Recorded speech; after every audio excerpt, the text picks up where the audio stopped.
சரணமையப்பா.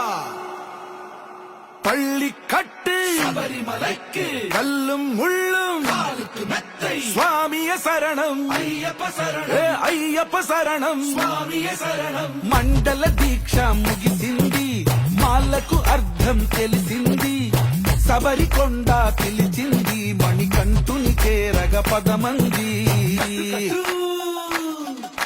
ఇరుముడి కట్టు కట్టు కట్టు కట్టు కట్టు ఇరుముడి కట్టు, ఎక్కు ఎక్కు ఎక్కు ఎక్కు శబరిమల ఎక్కు.